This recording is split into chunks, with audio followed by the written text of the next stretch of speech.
Hello students, I am Jayesh Patel. Hope you all are well and doing your study properly. Today we are going to learn Science Chapter 4, Sorting Materials into Group. Topic 4.2, Property of Materials on page number 28. Have you ever wondered why a tumbler is not made with a piece of cloth?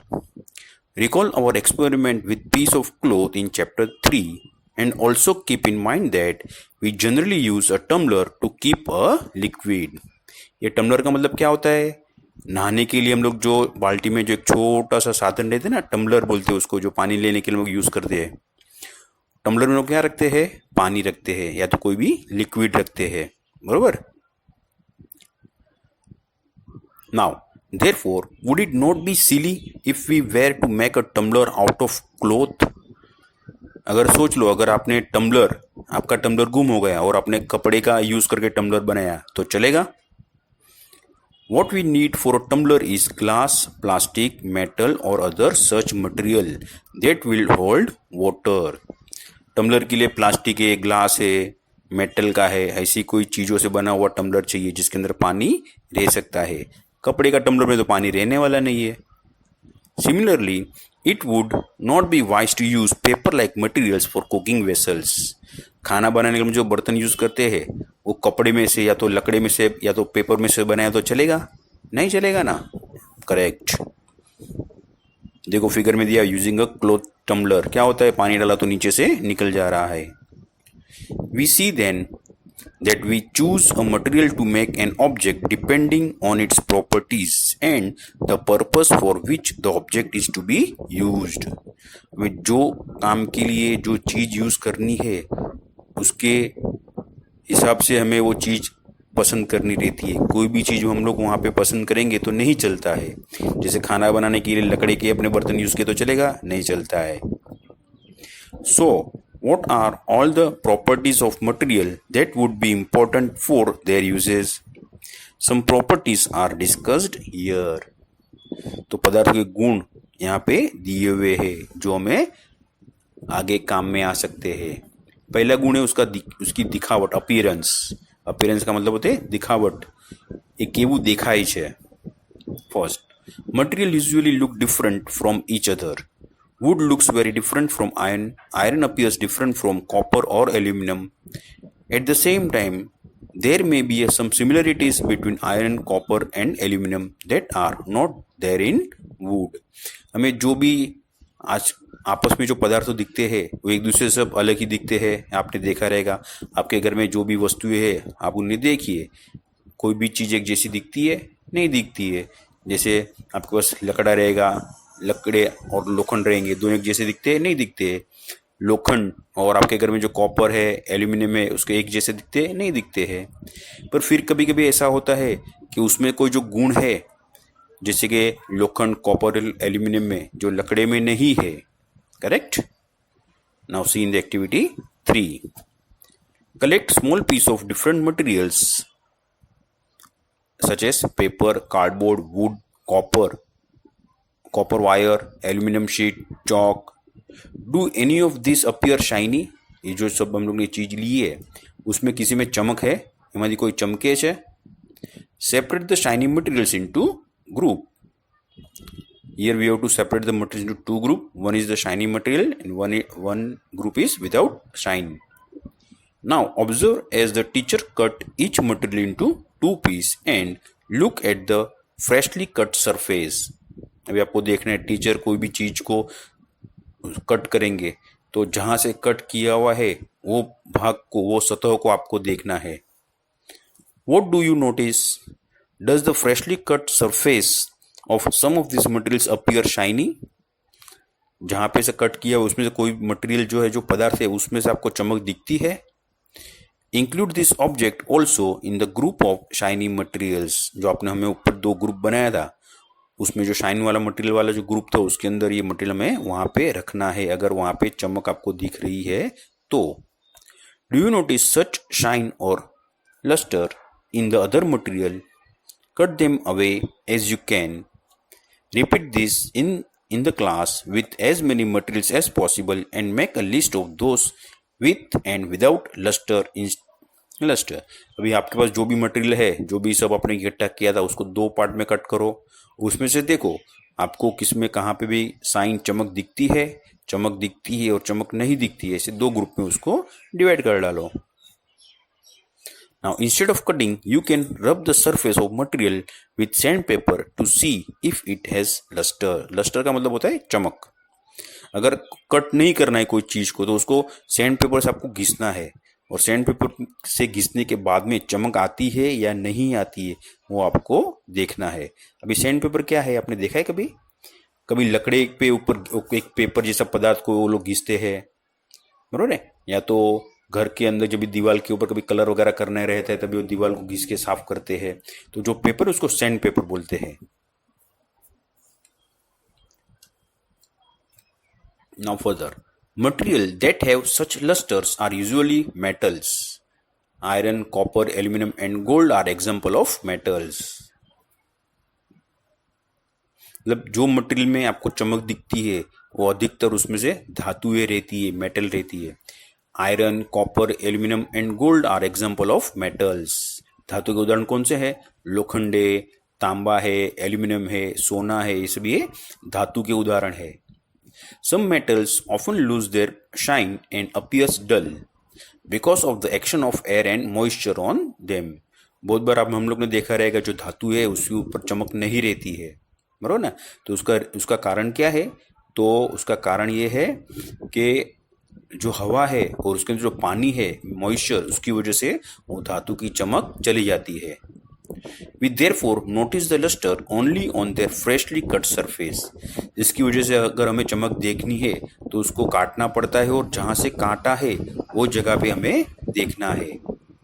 When you visit an ironsmith or a workshop, look out for freshly cut surface of metal rods to see if they have luster. अगर कभी आपने कोई लोहार के पास में चले गए या तो कोई कारखाने में चले गए, अगर वहाँ पे कोई धातु को उन्होंने कट किया है, 2 पार्ट में काटा है, तो आप देखो आपको वहाँ पे चमक दिखती है या नहीं दिखती है. दूसरा है हार्डनेस. हार्डनेस का मतलब है कठोरता, गुजराती में कठणता. When you press different materials with your hands, some of them may be hard to compress while others can be easily compressed. जैसे उदाहरण के तौर पर you have eraser.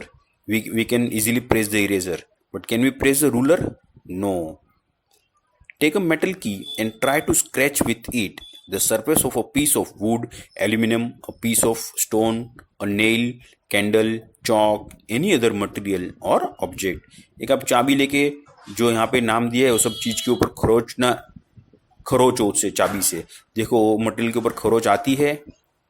You can easily scratch some materials while some can not be scratch so easily. कोई चीज़ों के ऊपर हम लोग इजीली स्क्रैच कर सकते हैं और कोई चीज़ों के ऊपर स्क्रैचेस करना आसान नहीं होता है. Material which can be compressed or scratched easily are called soft. जिसको हम लोग आराम से दबा सकते हैं या तो जिसके ऊपर हम लोग आराम से स्क्रैचेस कर सकते हैं उसको हम लोग बोलते हैं सॉफ्ट, या तो उसको बोलते हैं कोमल. while some other materials which are difficult to compress are called hard. मतलब उसको उल्टा है, जिसको हम लोग compress नहीं कर सकते, दबा नहीं सकते हैं, तो उसको बोलते हैं hard material. For example, cotton or sponge is a soft while iron is a hard. Cotton और sponge और soft है और लोखंड hard है. In appearance, material can have different properties like luster, hardness, be rough or smooth. Can you think of other properties that describe the appearance of a material? तो कोई भी material के बारे में दूसरी कोई आपके पास में उसके गुण है जो आप यहाँ पे लिखना चाहेंगे या तो बताना चाहेंगे. हाँ, दूसरा गुण है सॉल्यूबल और इनसॉल्यूबल. सॉल्यूबल का मतलब है पानी में पिघल जाना, घुल जाना. इनसॉल्यूबल का मतलब है पानी में नहीं घुलना. जैसे एग्जांपल, पानी के अंदर आप शक्कर डाल के उसको हिलाते हो तो शक्कर सब उसके अंदर घुल जाती है, दैट इज सॉल्यूबल. और मिट्टी डाल के हिलाएंगे तो मिट्टी वहां पे घुलती नहीं है, that is insoluble. Now activity 4. Collect samples of some solid substances such as sugar, salt, chalk powder, sand and sawdust. Sawdust बोलेगा तो लकड़ी के बुरादे. Take 5 glasses or beakers. Fill each one of them about 2/3 with water.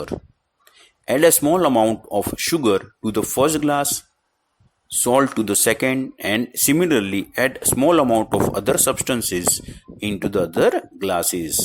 Glass में आधा पानी लेके जो अपने सब्सटेंस लिए है पदार्थ उसके अंदर आपको आधा चम्मच डालना है और उसको फिर पानी को हिलाना है. Stir the content of each of them with a spoon. Wait for a few minutes. Observe what happened to the substances added to water.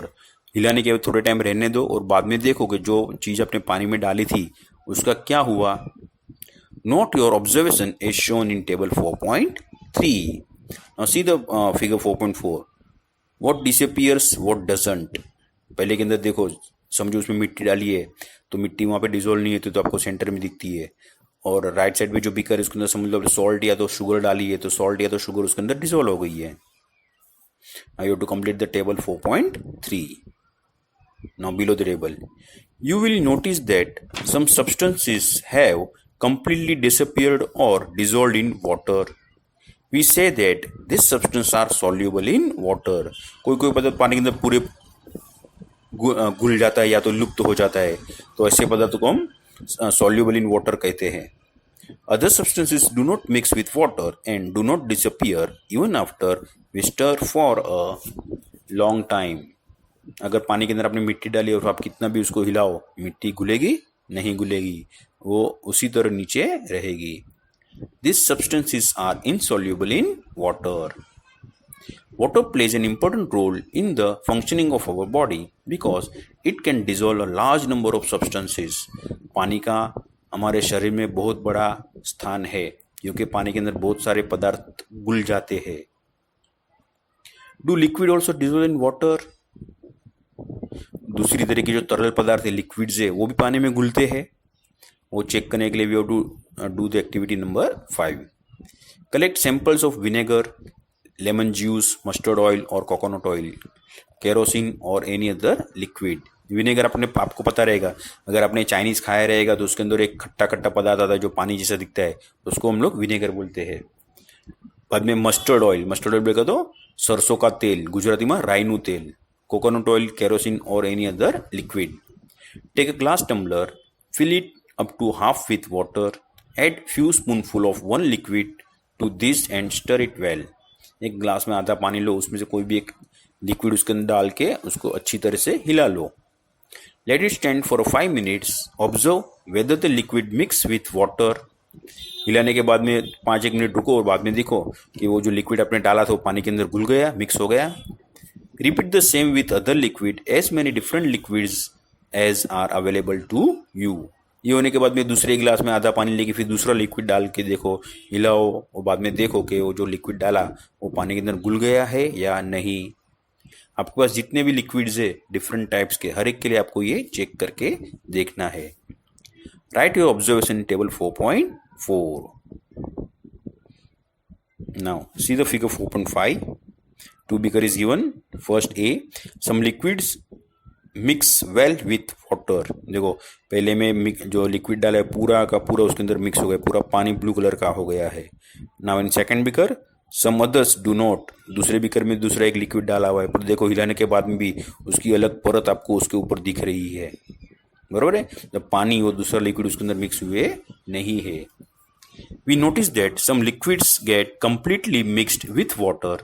Some others do not mix with water and form a separate layer when kept aside for some time.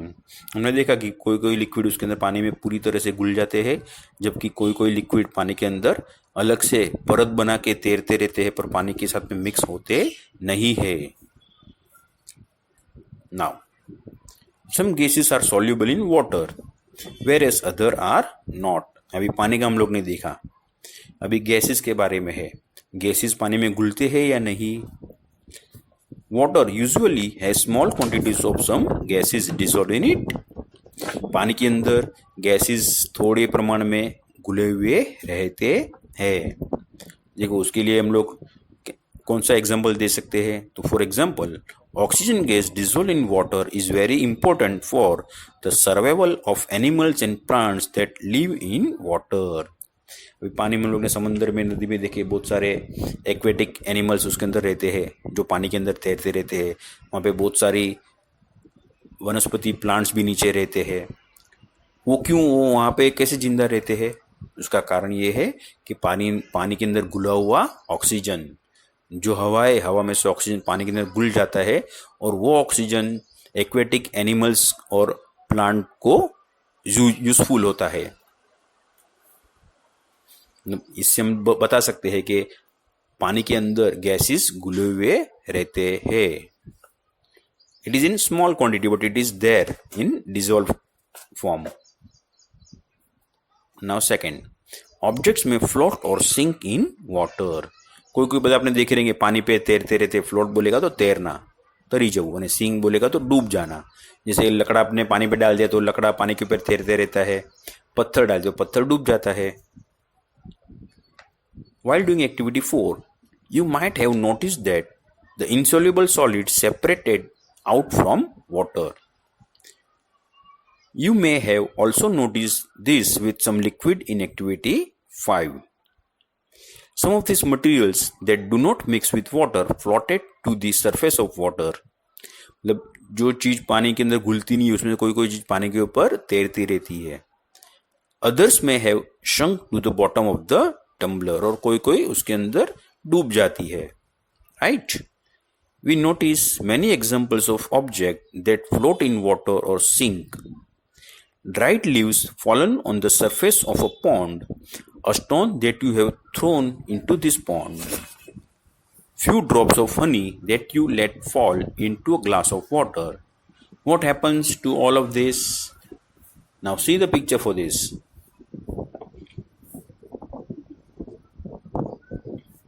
Correct?